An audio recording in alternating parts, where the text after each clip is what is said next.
Good evening, everyone. This is Joab Muhoozi. I'm a medicine student at Gulu University Medical School, and like we said, we're going to be talking about computer. And today we are having our first video about the computer and parts of a computer. So literally, a computer is a device that accepts input of raw data or materials that is output as information. So a computer is made of different parts, that is the hardware and the software. The software refers to the set of programmed instructions on which the computer runs. Then the hardware are the physical components of a computer system. Yes, so hardware refers to the physical parts of the computer. Let me see. There it is. These are parts of the computer. So the parts of the computer, we have the monitor. We have a monitor indicated here. We have a keyboard.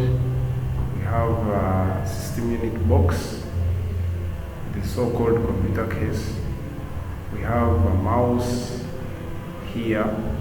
We have speakers, and then within the system unit box, there are other different parts of a computer. One of them is the motherboard. The motherboard, which contains the brain of a computer. Then we have the RAM or the random access memory. Then the HDD, the hard disk drive.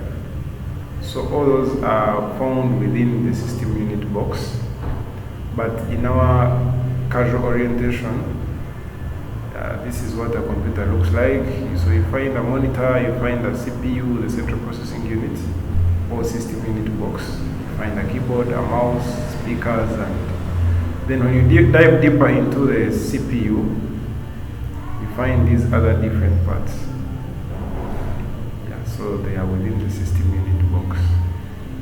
So basically, these are the parts of the computer, the hardware. Alright, the hardware. So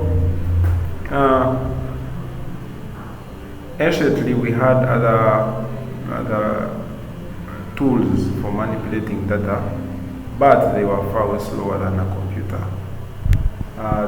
We had, for example, the abacus for running calculations, but the abacus is now outdated. Why? Because the computer nowadays is faster, far faster, can do many tasks at a go, of which the abacus could only do the addition and the subtraction and cannot perform other functions. Modern computers can do complex mathematical calculations, and then they produce the answers within a very short time. So, for that matter, these modern day computers are far better devices than the old ones. We had the first computer was made by a man called Charles Babbage. It could fill an entire building. But over time, the computer has been evolving, just like the seen Darwin's evolution, how the human being has evolved from an ape. So have the computers evolved to perform the functions we see now. A laptop is portable. However, its predecessor, the supercomputer, the computer made by Charles Babbage, was extremely big that it could fill an entire room. Now they have been reducing in size with different generations. So computers are very instrumental in our day-to-day life.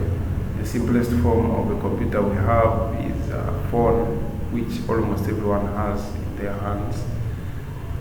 And then our portable laptops, then desktops, which are also being phased out.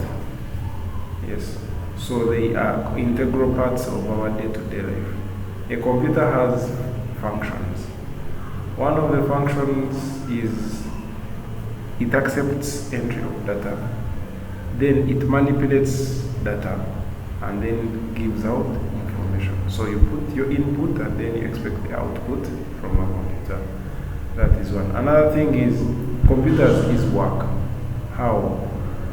What calculation that will take 2 days to solve, a computer can solve it within minutes.